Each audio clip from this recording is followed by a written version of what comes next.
Teman-teman, hari ini kita bakal bahas tentang framework untuk mencapai diabetes freedom, atau yang teman-teman paham tentang lepas dari obat diabetes, atau misalnya hilang komplikasinya, atau bisa berkurang obatnya, dosis obatnya, seperti itu.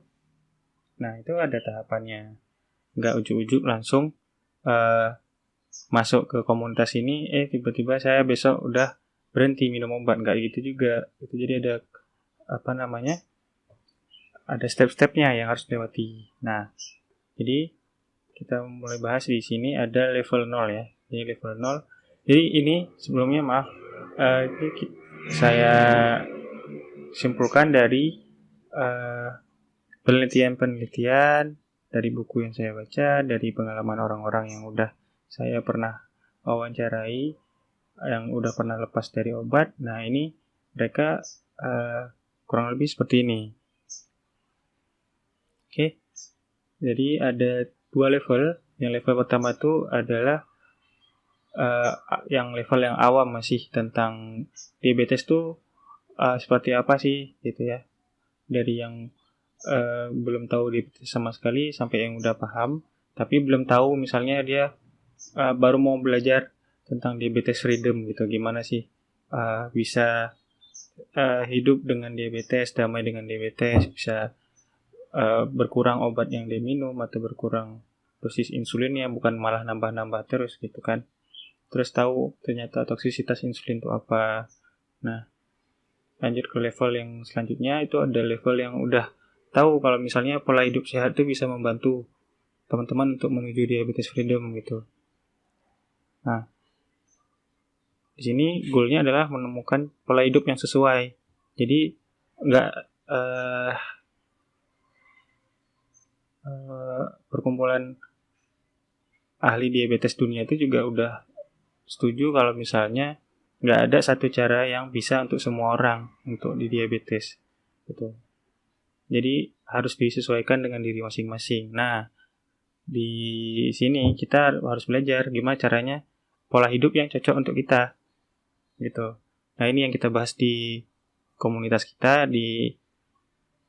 Kita akan lebih intens di 30 days challenge. Jadi kalau misalnya teman-teman mau belajar gimana menemukan pola hidup, bisa ikut 30 days challenge gitu. Kedua, tahu pentingnya cek gula darah gitu ya.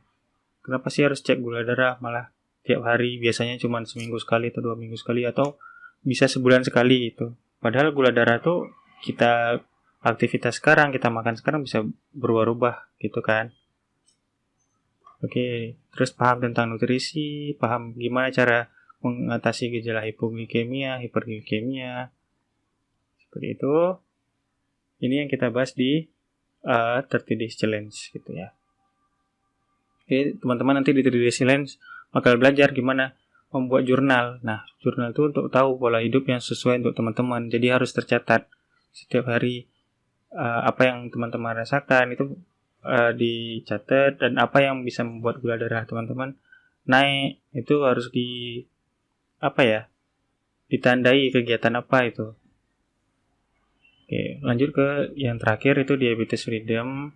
Teman-teman udah tahu ternyata perlu misalnya monitoring ketat dari ahlinya untuk bisa mengurangi dosisnya, mengatur dosis. Harus tahu ternyata PB itu, berat badan itu penting banget untuk teman-teman. Tuh.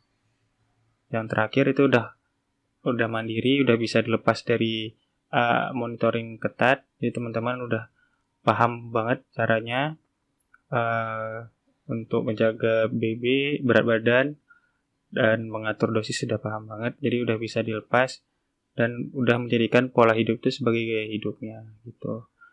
Oke, mungkin teman-teman seperti itu tahapannya. Jadi ini nggak bisa diloncatin, harus teman-teman lakukan satu demi satu langkah demi satu langkah, bareng-bareng gitu ya. Nggak bisa langsung sekejap mata kita bisa lepas dari obat diabetes seperti itu. Oke, kita bareng-bareng nanti kita bantu untuk ke arah sana gitu. Saya Fahmi, mungkin itu aja. Bye bye.